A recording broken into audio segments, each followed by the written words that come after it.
Kung naghahanap ka rin ng bagong hobby this 2026, check mo tong ukulele na nabili ko from Rixton. So this ukulele is good for beginners, no? Kasi hindi siya ganun kamahal compared sa other ukuleles na mabibili natin sa market. Pero maganda pa rin yung kanyang quality. And pulido yung kanyang pagkakagawa. Made siya from premium teak wood, mahogany yung kanyang body, no? And then 23-inch yung kanyang size. So this one is a concert size na ukulele. Magaan siya, portable, but still, mararamdaman mo na premium yung kanyang pagkakagawa, kahit magaan siya. Yan, yung kanyang strings, high quality na nylon strings, no?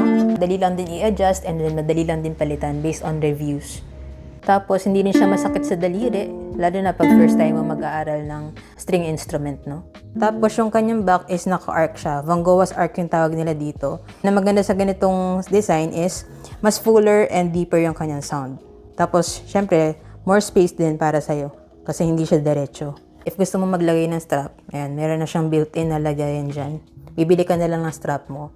Ako kasi yung pinili ko, yung ukulele lang, wala siyang kasama mga accessories. Ngayon, kung gusto mo yung full set, and meron din silang option for that. And alam ko may kasama na ring strap yun, bag, and other accessories. Okay, so ngayon try naman natin yung kanyang audio quality.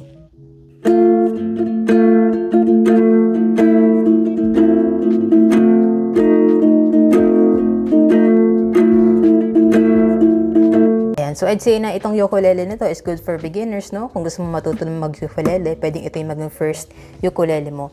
And then as well as rin siya, lightweight and portable. So maganda rin siya for traveling and for family time. Halimbawa, pupunta kayo sa park na, dalhin nyo lang to. And makakapag-bonding na kayo. Ayan. So kung gusto nyo rin po ng ganitong 23-inch na ukulele for beginners, check nyo na lang po dyan sa Yellow Basket. Diyan ko nabili yun sa akin para same quality and legit store din yung mapagbilan nyo. So yun lang, sana nakatulong tong video. If you have any other questions, just let me know in the comments and follow for more.